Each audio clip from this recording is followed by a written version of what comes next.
of the great things about the Carolinas is we have a destination for just about anything you want to do. This show is all about, well, getting married in the Carolinas. And boy, do we have some wonderful places. We're going to share a few of those with you during this episode. We're also going to visit with Charles Babb. Charles is a world-class ring designer. And well, he's one of the first guys we need to see when we're going to propose. I think you're going to love this show.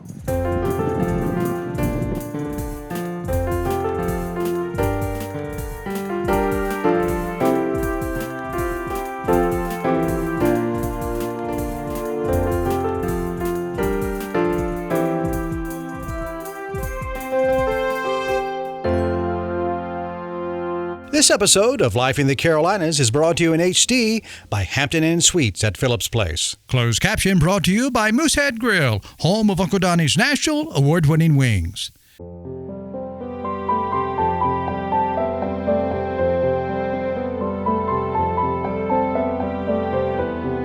When it comes to getting married, there's no better place than here in the Carolinas.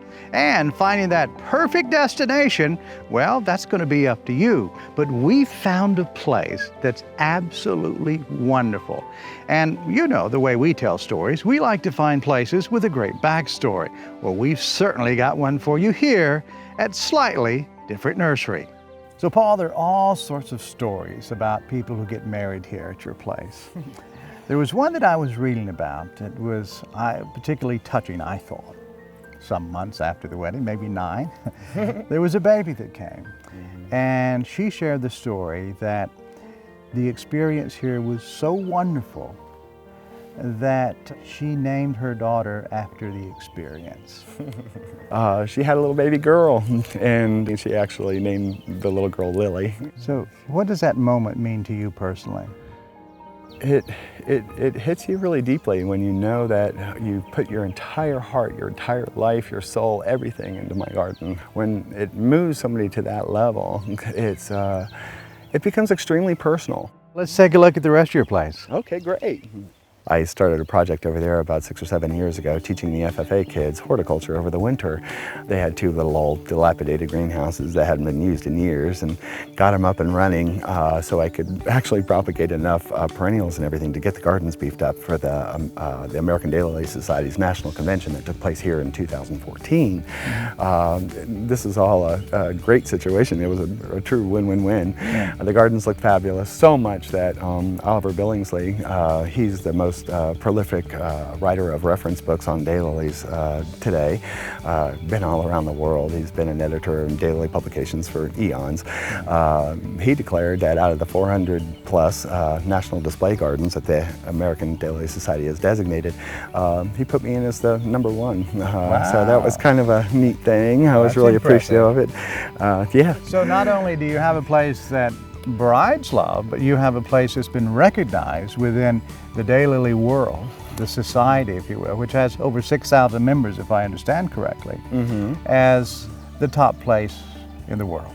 Yeah, which is a great feeling. That's pretty darn neat. This thing of hybridizing, is it something that we can all begin to apply a bit in our lives as gardeners? Absolutely. You can do it, and you can become a backyard hybridizer, and you can hybridize anything, whatever your favorite plant is, even if you're just a vegetable gardener. How does it work?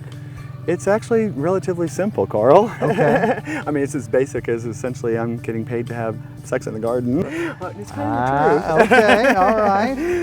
Now, daylilies are really simple because they're big open flowers, and you can see all the necessary parts. And in a flower, they're considered hermaphroditic. They have both sexes, so they can serve both as the mother and the father. But what I do now, you can use your finger and just break this off if you're not doing it seriously. But for me, I use these specialized tweezers, and I actually grab the anther. This is the male portion. Okay. And then I'll take that to another plant that I want to cross it with the goal in mind of having big flowers that are nice and tall. What is it about this plant that you particularly like? Are you trying to make this plant better or the other plant? How it works, like, okay, this one This one actually has been introduced. It's named Innsbruck. Now, the reason that I want to use this one as a mother is because the plant habit is just divine. You know, having this many branches and then actually having the branches split in two will give it as many as 50 buds. But I wish the flower were a little bit bigger, and that's what I'm hoping to get with this parent. Okay.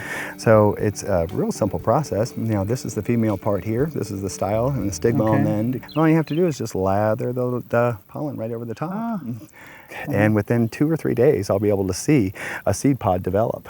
And in about 6 weeks later, those seeds will be ripe. I mean, that was incredibly simple. But you're saying within a few weeks, you're actually going to have seeds. And those seeds you collect, and then do you have to dry them, or do you just plant them? I do. I just dry them for like a day or two, and then I store them in the crisper of my refrigerator over winter.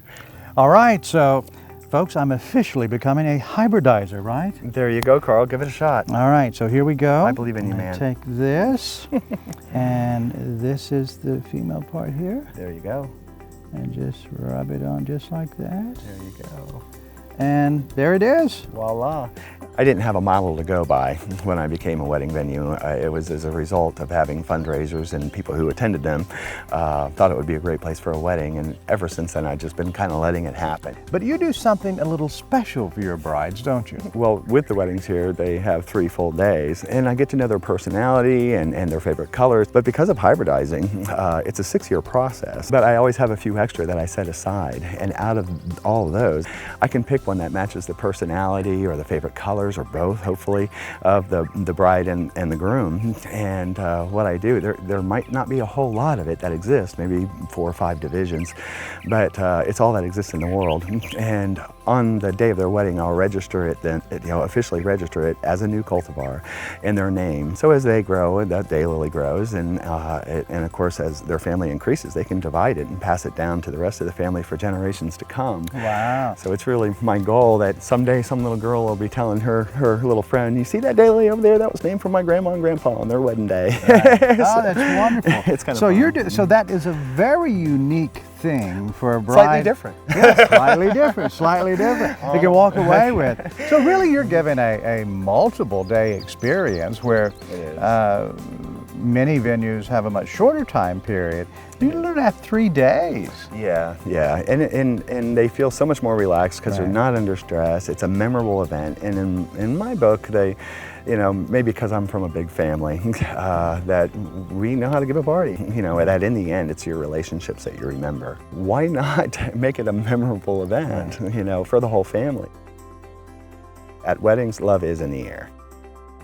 I vow to you my unwavering patience, and I vow to you my love and affection forever. I love you, and I cannot wait to spend forever with you. It's like going on a cruise.